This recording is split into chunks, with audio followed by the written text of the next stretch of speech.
Hi and welcome to my channel. I'm Simon and today I am back with a bookish catch up because I've got quite a few things I want to talk to you about. I have some big news to tell you.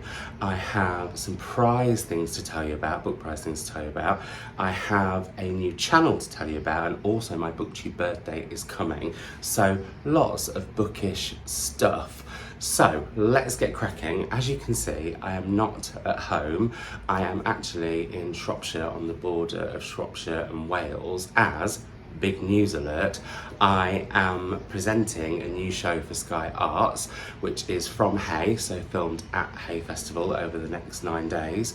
I will be having some fabulous guests joining me. I have got Richard D. Grant, I've got Barbara Kingsolver, I've got Fats Timbo, I've got Kate Moss, and I've got Emma DeBeery, and we're going to be having some brill chats, fingers crossed. We're going to be having some brill chats, it's down to me, but we're going to be having some brill chats about books and their life in books, the importance of books and libraries and all that good stuff, as well as hopefully quite a lot of giggles. Apparently I got the gig because I am warm and wry, which is what they want the show to be, and also does admittedly sound like I'm a bread, but that's fine, I love bread. So yeah, so that's the big news. I'm so excited, I can't quite believe it's real. And also I'm really nervous at the same time, but nerves are very good. I always think nerves are really important because they're an energy that you can actually use in a really positive way, and also it means you care, and I do care. I want it to be really good. I want everyone to I just want it to be the best show it can be and make people proud, really, I guess is what it is, including myself.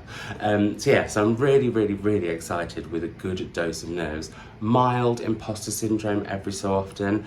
As I'm filming this, I'm going off to rehearsals on site for the first time. I'm so excited to see the set and everything, but also a bit I know some of the big important people are going to come and watch me rehearse, and that makes me a little bit nervous because the imposter syndrome comes out because, why have they picked me to do this? But yeah, I'm thrilled, and I would love to know what behind the scenes stuff you would like to see while I'm at Hay, and I will do my best. So that's my news. I am super duper excited, and yeah, it doesn't feel real, but it is. I've got loads of wardrobe over there that shows that it is, because boy have I chosen some outfits, as you will see over the coming weeks. I think it's going to go live towards the end of June, and it will be on the Sky Arts Book Club Facebook group as well, so you'll be able to watch it wherever you are in the world.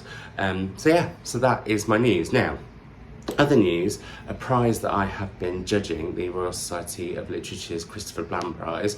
Myself, Mina Kandasamy, and our chair, Lem Cizé, came up with our shortlist. It went live earlier this week. I have not shared it anywhere yet. That's reminded me I need to do an Instagram post, so thank you for this. Here is the shortlist. I'll put it in front of me so that it does the right focus thing.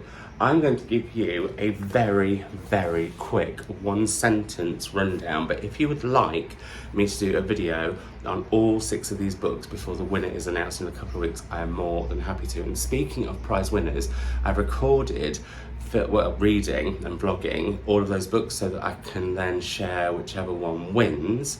And then I'm going to also read other prize winners, like Time Shelter's just won the International Booker, Travis Alabanza's just won the Jalak Prize, the Dylan Thomas Prize I think has been announced. There's quite a few prizes I would like to give away, and obviously the Women's Prize is coming up, and Mum and I will be making some more videos for that.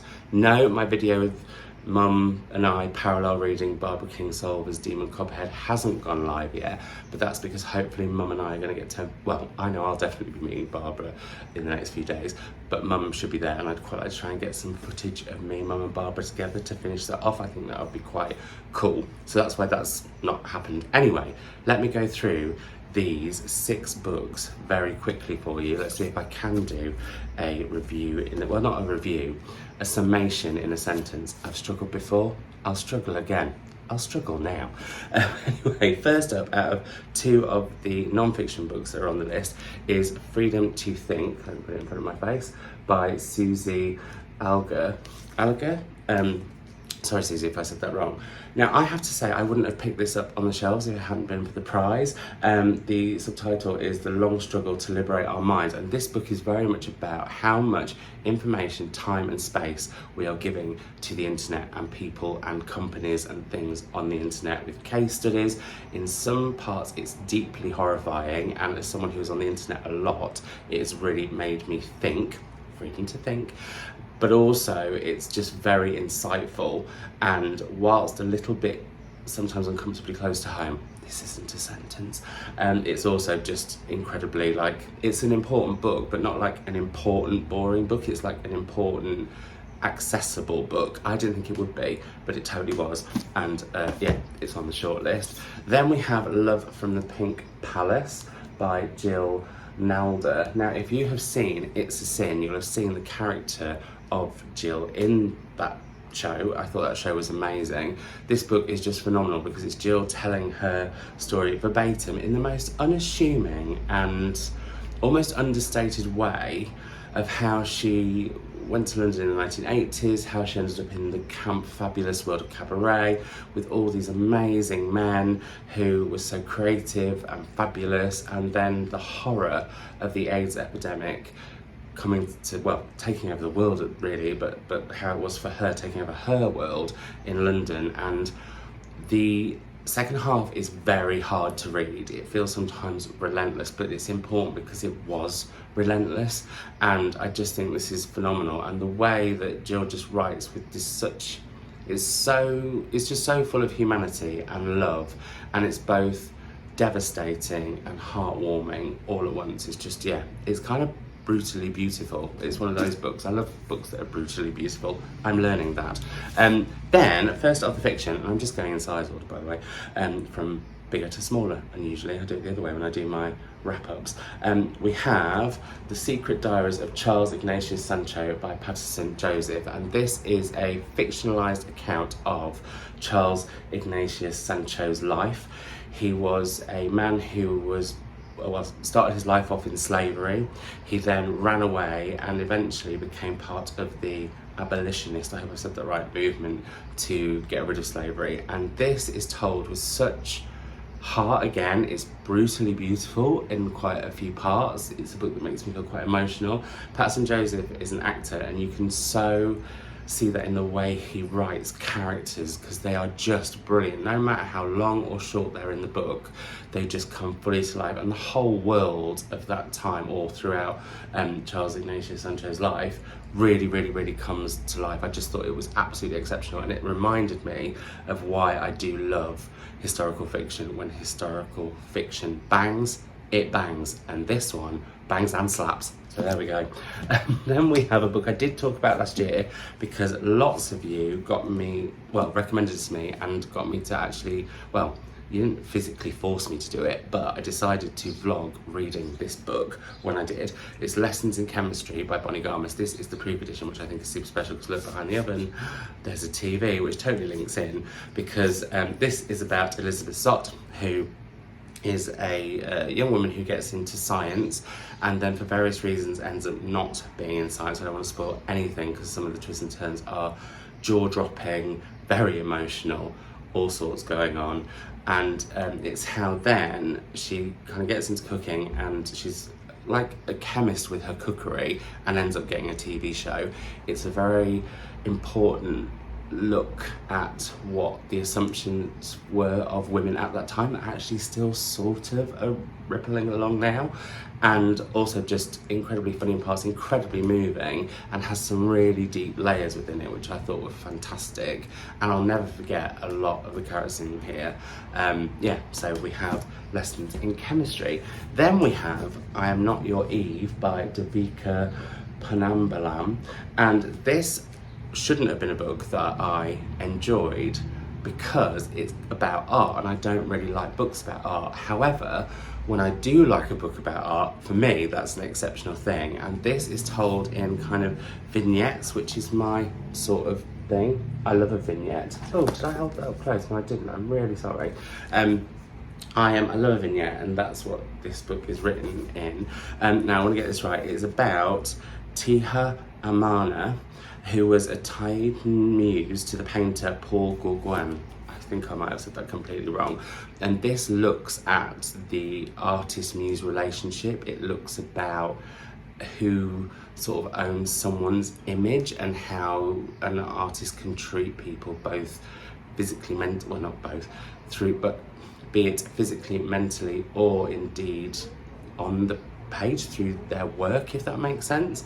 It's full of myths and legends. It's just a really, really fantastic book that I think everybody should be reading. I think all people should be reading all of these books. So there we go, that's that. And then last but not least, we have A Terrible Kindness by Jo Browning-Rowe, which is set initially around the Aberfan, oh sorry, I didn't hold it like that, the Aberfan disaster in Wales in the 1960s, and that's where a school was crushed by well, like a landslide basically, and we meet William, who is one of the undertakers who goes there to help, and when he's there he hears a piece of music which takes him back to his younger years, and we get to discover more about how he's become the person he is through not just like the big pieces of history or big moments in other people's lives that he's been part of, but also the small but yet very significant moments in his. And it also looks at what it's like to be somebody at that time who could not fully be themselves, and I think it is brilliant. So there we have that.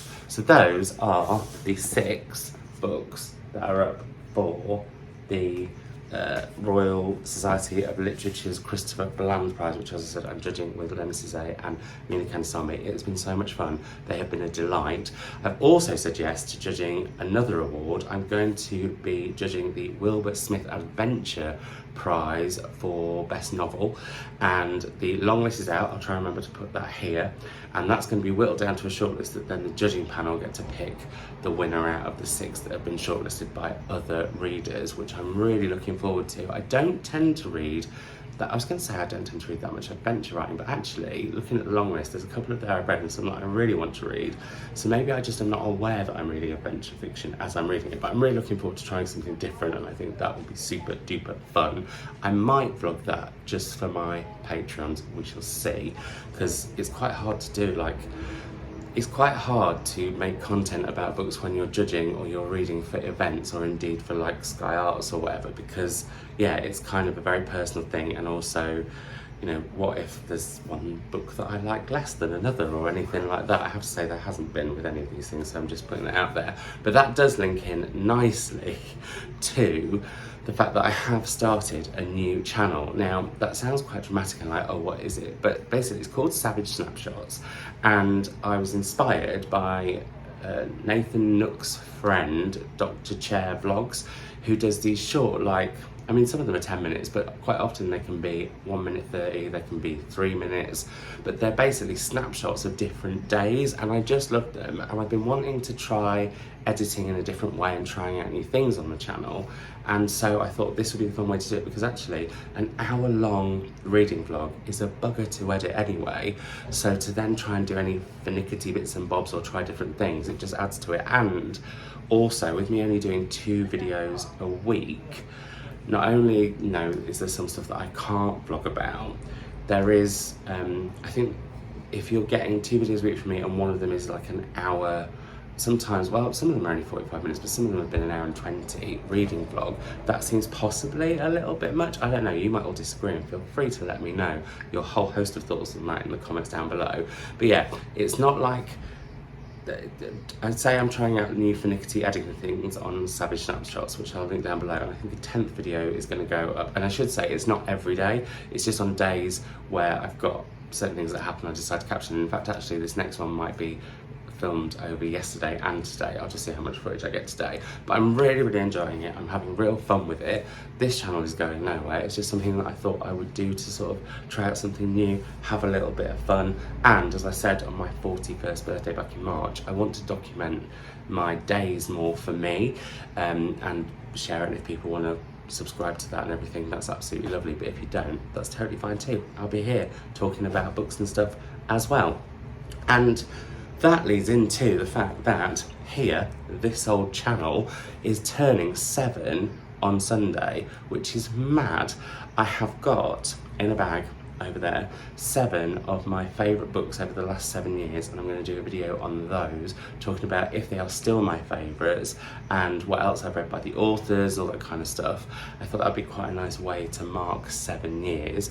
I'll actually at the time be at a garden party, so that seems lovely because I'll be celebrating. I mean, the garden party is not for me, it's a garden party I'm going to, but yeah, and I would not make it all about me, let's just clarify. But yeah, so that'll be nice. I shall raise a glass of something non-alcoholic yet sparkling to the channel. And on that note, actually, and I will probably say this in that video because I haven't filmed it yet, so I don't know, but I just want to say a huge thank you to you all, because you know, you've all helped shape this channel, but also this channel has been brilliant to me through some, well, let's say the last couple of years would have been a lot harder if I didn't have the channel, that's a fact. And so yeah, and the conversations that we have about books and the chats that we have and the books that you recommend me, and yeah, it all just means a huge amount. So yeah, 7 years, I hope I don't get the 7-year itch.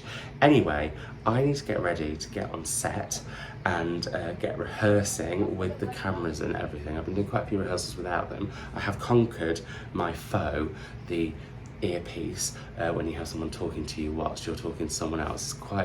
Well, I didn't enjoy it when I did live from Cheltenham Literature Festival, but I was fine in rehearsal today, to the point that my producer was saying some quite rude things in my ear to distract me, and I wasn't flinching, so there we go. But actually I'm just going to touch wood and hope that that hasn't cursed it and it all goes horribly wrong today when some of the big important people are there. Anyway, I hope you're all doing super duper well. What's going on with you? What's news with you? What have you been reading? Let me know all that in the comments down below. Anything you'd like to see from Hay, let me know in the comments down below. Anything you'd like to see in my 7th year on BookTube, let me know. If you like this, give it a thumbs up. If you want to subscribe, that'd be fab. If you want to go over to Savage Snapshots and subscribe to that, that would also be lovely. Be kind with your feedback on that one, because I'm still trying it out and testing it and everything. And yeah, my Instagram, Twitter, Patreon, wishlist, all those kind of things are linked below. And I will see you in another video very, very soon. Thanks for spending time with me. It's been a joy as always. Bye.